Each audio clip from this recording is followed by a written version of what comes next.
Welcome to Sky Team's People First with Morag Barrett. Welcome to this week's episode of People First, and my guest this week is my friend and colleague, Bill Flynn. Bill and I met as members of the Marshall Goldsmith 100 Coaches community and immediately hit it off.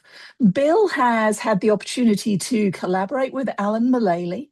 He has pitched Steve Jobs, accomplished much and failed often, and learned many useful lessons from more than 30 years of studying the science of success. He is best described as a pragmatic Simon Sinek, which means that this conversation is going to be edgy. Hold on to your seats. We are going to challenge everything that you may have thought made for successful leadership or careers in the corporate world. And just as a little bit more background, as a little teaser for you, he has a best-selling book, Further, Faster, and we're also going to be talking about his new book that will be emerging in due course, Hero to Architect. So, Bill, I know that's just a wee glimpse of the magic that is you, but welcome to People First. Wee glimpse. I love the Scottish. Very nice. Yes, thank you very much for having me on. I'm so glad. So glad to be here. It's going to be fun. Well, as you know, my whole passion is workplace relationships, creating cultures of connection and bringing people together to make magic together. Mm-hmm. So as you think about those 30 years, your experiences, the highs and lows, tell me, what role have relationships played in your success? Yeah, so first I will commend you. As you know, and now your listeners will know, I am a management science geek. I've been studying it for 30 years, and having a best friend at work is one of the top reasons why people feel fulfilled. There is a lot of research that supports that. So I'm so glad that you focus on that. Yeah, I think for me, there were a few relationships that I think made a big difference for me in my life. Two that I think made the biggest difference early on, when I was a 20-something-year-old kid and trying to figure stuff out. I got hired by this gentleman. His name is Blair Heavey, and he was so wonderful to me. He gave me lots of opportunity, probably before I was ready for it, which made me stretch. Very loyal. We did 4 companies together. We had 2 IPOs and I think 4 acquisitions together. So we did a lot of stuff over 15 or 20 years. So he really made a big difference.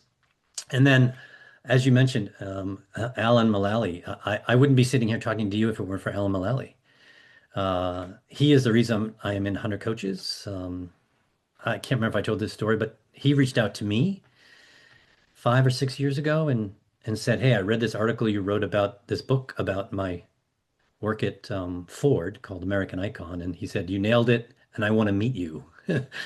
And I said, "Are you Alan Mulally? You're really Alan Mulally? You're writing to me on my website?" Yeah, and that's why I'm here. And he invited me in, and I don't think I would have this book. I thank him on Thanksgiving. I sent him a note saying, "You are one of the people I want to thank. I don't think I would be doing what I'm doing now, or feeling like I can have as much impact. Whether I do or not, I don't know. But at least I feel like I have a chance of having an impact because of that kindness of him just reaching out and saying, 'I want to meet you.'" I get goosebumps as you share that story, because it goes back to the heart of my first book, Cultivate. We've all heard of 6 degrees of separation or 6 degrees of Kevin Bacon. The reality is it's 2 degrees of connection, and it's one conversation that can make all the difference. And so when we're putting out the articles, when we're sharing our opinions, whether it's on LinkedIn, social media, or in the office, you don't know who's listening and watching and reading until that loop closes. And to your point, it can change the whole trajectory of everything that we're doing together. Yeah. It's powerful. All right. So in the green room, we were having some fun, a juicy start to the conversation here today, because we were both lamenting that the model for leadership and organizational culture it's broken. Something isn't working because the numbers that we've been tracking for decades are not shifting in the right direction. If anything, they're going downhill. So why don't we pick up there as to what we see, what you see in your science geekiness of leadership and organizational success, because then that's the inspiration, as far as I can see, for your fabulous new book. So, Exactly. And oh, by the way, and we named it the world named my book. It is not no longer called Hero to Architect. It's now called The Hero Trap. ooh, The leaders shift from doing to designing. So that's what we narrated. And we had like 100 or so people who voted on it, and that came out. Um, so one, I don't know that it's broken, but it's not fully formed, in my opinion. I think the things that we do in leadership are important and they're necessary. But as I said before, they're valid but not sufficient, in my opinion. Uh, so if you look at the numbers, and there's numbers out there from the Bureau of Labor Statistics, from Small Business Administration, if you look at businesses over about a 25-year period, half of them go out of business in 5 years. And then if you continue on to the 25th year, only 16% of them are left. My supposition is that you'd think we'd get better as we did mm-hmm, it more often, yet it shallows, but it still goes down. As I mentioned to you before, my overarching goal is to what I call bend the curve, right? I want that curve to be less steep and not go all the way to 16%. And I think it's totally doable. I don't know how much impact I'll have, but I'd like to try it. And as you and I said, Gallup's been doing the engagement numbers for years, decades even. They haven't really moved. They're sticking this channel between 25 and 35%, and they just keep going up and down. That's not good. You know, we mm-hmm, we we spend most of our adult life at work. And stress kills. And so if you're not happy and you're stressed at work, then we're actually doing damage to human beings, which I think is sad. And I don't want that to happen. Since the CEO tenures are shrinking, they're now like a few years where they used to be a lot longer. So I'm going to say that we aren't doing we're not, it isn't working, and we should mm-hmm, try something else. And so my premise is that there are a number of things that we're doing wrong. We're not doing them completely wrong, but we're doing them wrong enough that they add up. And then as you get bigger and the world becomes more complicated and complex, that's what slows you down. Um, we can't be the hero anymore. And unfortunately, we've been trained to be the hero, right? You're a very bright woman. I'm sure you got great grades in school. You were rewarded for having the answer, not right? according to my teachers, but yes. You've been successful at what you've done. You've been the person, the go-to person. But when, Mm-hmm, as you know, because you've been studying this for a while as well, when you get to a leadership position, all those things that have formed you actually now begin to work against you, mm-hmm, because you can't have all the answers. There's no way you can have all the answers. If you try to be that person, you will slow everything down. You'll create learned helplessness, and you will be the bottleneck, right? There's a reason the bottleneck's at the top of the bottle. So I'm saying we need to do something different. You need to move from hero, or what I call controller, to builder to architect. So controller is I solve. Um, Builder is I teach you how I solve. And then architect is I and we design systems that make the solving, make me unnecessary for the solving. Because my job as a leader is to look out, not to look down. And we spend too much time looking down into the business, running things, making decisions, having the door open and all those things that we think are good. And I think it's now becoming a problem, or I'm seeing it as a problem. Maybe it's been a problem a long time. I don't know. Well, it's certainly shining a light on it. And I love the fact that the way that you have crafted the hero trap, the book, is in the systems that attack both the systemic issues, those broader, how do we architect systems, processes, attitudes, mindsets, So the human element, but also with the organizational element, as well as just starting with me. Where do I need to get out of my own way, let alone get out of the way of my team? And as I reflected on my own career, certainly my catalyst for change was early. I valued independence. You could delegate a piece of work to me, I'd go do it with the minimum of supervision and just get it done. But I've come to realize, hence my passion for workplace relationships, it's all about interdependence.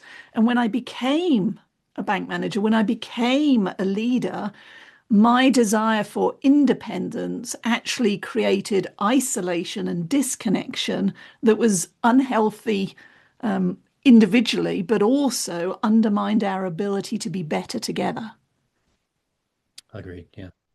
So, So, let me add to that. So you probably know this, but maybe some don't, is this idea of consciousness and being is is reliant on others. We are who we are because of other people, not just because of ourselves. So making sure that you have those great relationships actually is a confirming and affirming sense of self. If you don't have that, if you're just isolated, you're not fully yourself. We are who we are because of other people. There's this thing called Ubuntu, which is, an African thing where, we are better because I have a relationship with you. So I definitely love that. so what you're talking about there is that disconnect between intent. I think I know who I am and what I'm trying to achieve, but the impact, because you may have either a similar or a 180 experience, but if we don't actually articulate that, neither of us can choose to flex or adjust to close that gap. And certainly in the work and the leaders I'm coaching, that gap just becomes either I'm blinkered and I don't realize I am that bottleneck that you mentioned earlier on, or the how I'm setting goals or delegating work is causing friction elsewhere. It's one conversation at a time. Yeah. So you talked about controller, builder, architect. Hmm. How do I know which of those, I'm going to go with hats, which of those hats I'm wearing? Or is it more like a mosaic that I enter this journey with a little bit of each? Yeah, so I call it identities. But hats is good too. And to me, it's a repertoire, not a destination. So Oh, sometimes you yeah. need to be a controller. Sometimes you have unique experience or knowledge, or there's a crisis and you got to fix the thing. And yes, you jump in and you do, and that's perfectly fine. And by the way, again, that's what got you here. So what I'm proposing, my thesis is that we default, especially under pressure, to a certain personality. Often it is controller, right? Because when financial pressure hits or other pressure hits, we just because we have been so successful and we've been rewarded for fixing and insight and wisdom that feels most comfortable. And by the way, very often what's sort of insidious about it is that even if you want to change, the people around you actually expect you to be that person. And they want you to be that person because it's comforting. It's like, Hmm. Morag will fix it. It's like, oh, it's like, and relax, right? So not only are you being rewarded all through your life and it feels good, you're also being reinforced by those around you when you're that person. Um, but what I'm saying is you have the choice, and your job is to first figure out context. What should I be here? So, for instance, let's say there is a crisis, you jump in. If you jump in, fix it, and then leave, you're not done. What you need to then say is, okay, folks, here's how I did that. Hmm. Teach them how you think. And that's sort of the builder, right? And that gets them at least so next time when that particular thing happens, maybe they don't need you. They can fix it themselves. The problem with just being a builder is there's nuance in almost everything. So it'll be the same context, but there'll be a tweak or two in it. And then they're like, oh, well, I don't recognize this. Morag didn't teach me this. So I need to go back to her and have her do that. When you build a system and you're an architect, they can use their own judgment and they can say, oh, this looks like that thing that Morag taught me. It's not quite the same, but I've got this commander's intent or heuristic that I can leverage, and I will try to figure it out for myself. And either I'm just going to fix it and tell you what I did, or I'm going to come to you and say, as opposed to saying, Maura, can you help me fix this, or can you fix this for me? They'll come to you and say, this is what I intend to do. And even though it's a little, this is sort of the David Marquette turn the ship around thing for those of you who know that book. Oh, I like that book. It's Yeah. a totally different way of thinking. There's agency in that, right? Even though you may say, yeah, go ahead. It's very different than, let's sit down and figure this out together. And then, either I fix it or we fix it together. It gives them agency, gives them confidence. That's a totally different thing. So what I wanted to say is, look, know who you are, know where you default to, know what happens under pressure, and decide which one of these things should I be right now, but always moving towards architect. You always want to be try to moving towards building systems that solve problems without your presence necessary. So I love the way that this grows.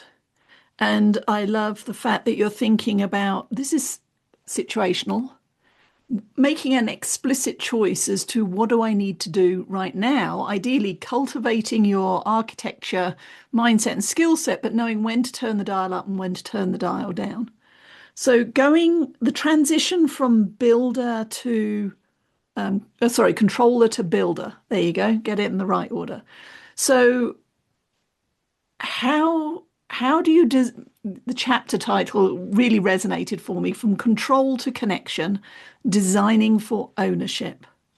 So what are those first steps in either learning to let go, but also empowering that confidence and mindset in the team who may need to step up and take ownership where they haven't had to in the past? Yeah, well, first, as they say, if you want to solve any addiction, you have to first be aware of it.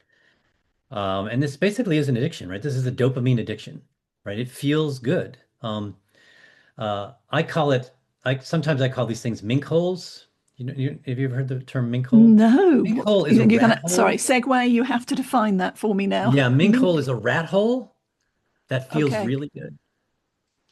Well, if you're a mink, maybe. No, if you're Okay. if you're inside, it's mink, right? It's soft, it's furry, it's warm, it feels good, but it's still a rat hole. Okay. But it's deceptive. So I do have an assessment, and what I do is and is as is relatively well known is that there are three versions of you, right? There is who you think you are, how others perceive you, and how you actually are, which is your behavior, right? So the assessment goes through that and it says, hey, why don't you grade yourself on these things? When this thing happens, how do you behave? And we're the heroes of our own stories. So, we're not going to quite get it fully right. And I also say, well, then why don't you go ask your teammates, send out this, 5-question thing and have them react to how they think you are in these situations. And then what I want you to do, I want you to do two things. I want you to go look at your calendar for a week or a month and then tell me what you're doing, right? Are you in a lot of meetings where you're making decisions? Right? Are you spending a lot of time controlling or being the hero, or are you spending time architecting, building systems, or building, showing people how you do stuff? That's really how you behave. And then the real test is you can do this in a little way or a big way. I call it the vacation test. Go away for a week or a couple of weeks. Don't check in. And then see what happens when you come back. What has broken? I can imagine there are leaders everywhere ventilating and getting the vapors at the idea of not checking in. But to your point, that is a true litmus test. Yeah. Because to be honest, if you are a leader that can't even get on a flight from one point to another and be offline for a few hours, then I'm telling you right now, you're failing as a leader.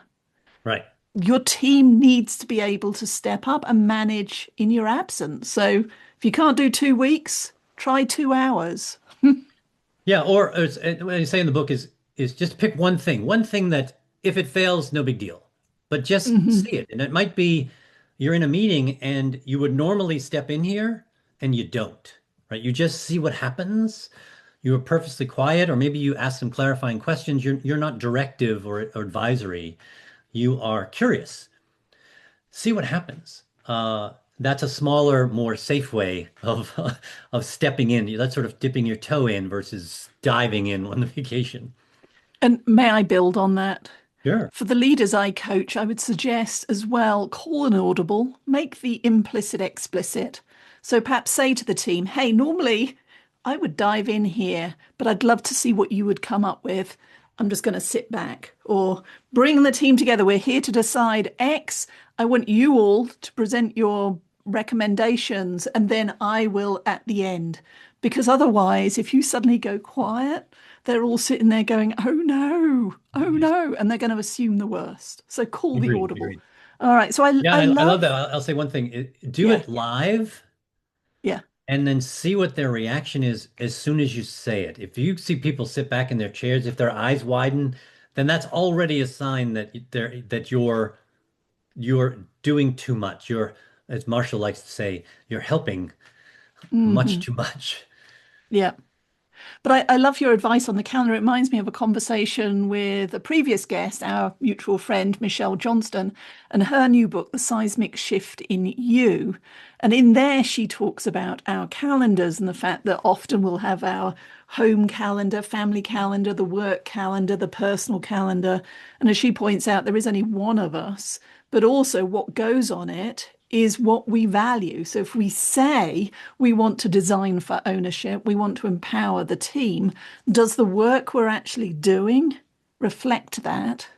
Or is it reflecting the what got us here version of us, the command and control that we may have been doing?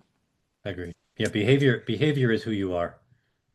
So as you move beyond that and you start to design for ownership, as you wrote the book and were taking your experiences and your research and the work you've done with leaders and putting it on the page, what was most surprising to you as you got to what I call the messy middle? That's a good question. I don't know that I really thought about that. Um, so I've been so engrossed in not only this book, but I think I told you. So I've written 7 books in the last 6 months. So this is, This is the first, and they're all connected.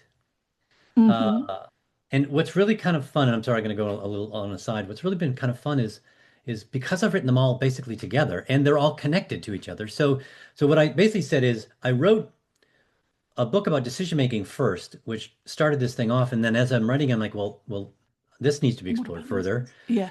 And then so then I kept sort of backed into where I am, which was I said, okay, this how do I bend the curve? I've studied scaling up and EOS and value builder and all these sort of methods and such, and they're great, but I don't think they're quite there yet. And so this is my version of that, right? I call it the performance operating series. And so I said, well, then what kind of leader do you need to be to optimize this system that I've Mm. created? And that's how I wrote this book, which was the second to last book that I wrote. Because I said, well, these are great, but I should probably talk about who you should be. And I had a very clear vision of who that person is. And this, I've always said you need to fire yourself from the day to day because your job isn't to run the business anymore. Your job is to create the future of the business and allow people to run the business on your behalf. You have to have the courage to give it away. How would you feel comfortable giving away your business to others? And that's where it sort of came up with this architect archetype, if you will. And that was surprising. This sort of I didn't expect to have controller, builder, architect. I didn't expect to have this sort of very frameworky looking thing. Um, and that was a nice, pleasant surprise. Because I like simple things. I like threes. I like very simple things. I'm a minimalist. That was a wonderful surprise to have it come out of that. And then it, in general, so I wrote the Further Faster 6 years ago. I vowed I would never write a book again because I didn't really write Further Faster. Susan did.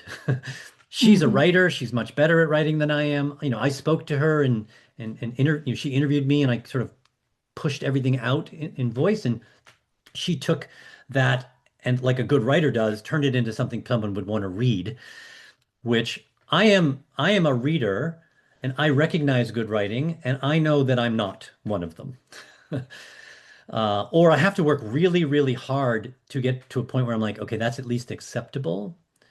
And I knew that if I did it myself, it would take me 10 years to write a book because I write an article that I go 4 or 5, 6 times. I'm like, this would take forever to write 40,000, fifty Hmm. thousand words. Um, but I've had all these thoughts and ideas and now with AI and such, it's a lot easier to to get it out there and work with it. Especially since I have all this content. I've written 200 articles, I've got the book. I can say, this is who I am, this is how I write, this is how I think. Help me to form this thing. And it's so much easier than if I did it just by myself. So, what's shifted for you in that continuum of controller, builder, architect in terms of your own persona? Yeah, so I've always sort of leaned towards builder and architect anyway. As I sort of reflected on my life, I was probably more controller. So I used to run a Papagino's when I was in college. And Papagino's is a local restaurant, chain here in Hmm. the New England area. It's still around, but it's much smaller than it was. And I was 17, 18, 19 years old, and I was telling people what to do, and I had firm control, and I was standing there, I was literally standing behind everyone, and you know, go to the salad bar and fix that, and you do this over here, and so I definitely had that mode. But as I learned more about management science and I learned about psychology, etc., I was like, well, I didn't really enjoy that. I didn't it was I modeled other people, but I was never comfortable with that. I'm not a big fan of telling people what to do. So I began to morph towards, I'm going to, without trying to be condescending and pedantic, sort of teach. And I think that's sort of how I got into coaching, is because to me, coaching, at least the way I come at it, is really much more teaching than it is anything else. I'm standing up there and I'm asking questions and I'm helping people come to their own versions of answers and themselves and throwing in, hey, I've learned a whole bunch of stuff over the last 30 years. Let me at least share with what I know, and then you can decide if and how it works for you. So I've sort of had that sort of teacher bent anyway, which I think is more of a builder, cultivator kind of thing. So that's sort of it's funny over the last few weeks, that's what I've been thinking about is sort of who I am and how did I get here. So yeah, that's sort of my journey, I So think. the hero trap will be out. Hmm. That's going to be our tease, though it includes frameworks, templates, diagnostics, the assessments. How long do we then have to hold our breath and be on tenterhooks for the other six to then continue that journey with you? I don't know. I'm gonna be like 80 when when they're all out. I think. I don't know. So this is new to me more. I mean, you have 2 or 3 books, and you know more about this than I do. It takes if you go through a publisher, it takes a while because they do things on their own time. Yeah. And I was told that if I didn't have this thing in by a certain date, it would be a year before they would be willing to put it out, then. And luckily I had it pretty much done. So I think I'm going to be okay. And then now you're like promoting that and you're doing all that work for that. And they're not even thinking about the next book. So technically I should be now doing the next book, right? Getting that Hmm. ready for October of 27 if I'm going through a publisher. So maybe I go back to your friends at Take Two or whatever they're called and Page two. Page Yeah. Two and et cetera, because then I can do it more on my terms. But I'm a nobody, so I wanted the publisher, you know, I guess this would be in quotes credibility, because self-publishing this, I don't think people would take me as seriously. Because as you So, know, the idea can be great, but if nobody hears it, and it doesn't have an opportunity to be seen or heard, and we are humans, we yeah. we like social proof in order for something, to work. So I'm a realist, so I at least wanted to try a publisher this time and see how it goes, see if it's helpful. And then see what happens with the I've other learned a lot six. that I'm not going to really get a lot of help from them. So, for everybody listening, I do want to clarify one very important part. You may have heard Bill say, I'm a nobody. And I just want you to know that Bill is a somebody. He is somebody that I seek out when we are at 100 Coaches community events. He is somebody that when I see his comments, his articles appear in my social media feeds, i.e., LinkedIn and WhatsApp, etc., I read them. So, Bill, you are a somebody. And I agree, the message that you're bringing in the Hero Trap and the 6 books that follow, talk about overachiever, I love it, are going to make a difference. And you can count me in as part of that launch group to help spread the word beyond your immediate network. Thank you. I So will need you.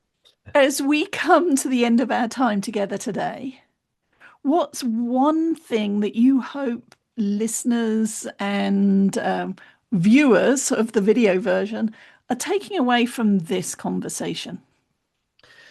So I know it's going to be really trite, but there is a better way. It's a shame. My premise has always been it's a shame that really great ideas, really great people, and really great businesses fail or struggle for completely preventable reasons. We know how to do this, yet we don't do it. And, I'm currently a small voice, hopefully a growing voice, saying that there's a better way. People like Alan Mulally and Bob Chapman and Reed Hastings and even those people who don't like him, Jeff Bezos, and they have done things differently. And so far it really works. I mean, Andy Jassy took over for Bezos at Amazon and he runs the equivalent of 5 Fortune 500 companies by himself. Why? Because of what Jeff and that team built over 25 years, which is a systems architect approach. Mm-hmm. So there is a better way. That's why I like to say there is a better way. Let's seek it out. Let's try to figure out because I want to make the world a better place. And if we can make the workplace a better place, that is a huge chunk of almost everybody's life. Whether it's because you have a great relationship or you feel agency or you feel heard, whatever that is, then that's worth it, in my opinion. Well, Bill, we are definitely better together. How can people learn more about you, your work, and obviously get on the advance order list for the Hero Trap? Sure. Yeah, there's a couple assessments you can download if you want on my website. Everything is on catalystgrowthadvisors.com. Contact info. My book Further Faster is on there for free if you want to download it as a PDF, or you can order from Amazon or Audible. Everything is at that website, catalystgrowthadvisors.com. Okay, I'll make sure that that information is in the show notes. Thank you for joining me here on People First, and I look forward to celebrating the Hero Trap and the launch dates for the other books later in the year. Thanks, Morag.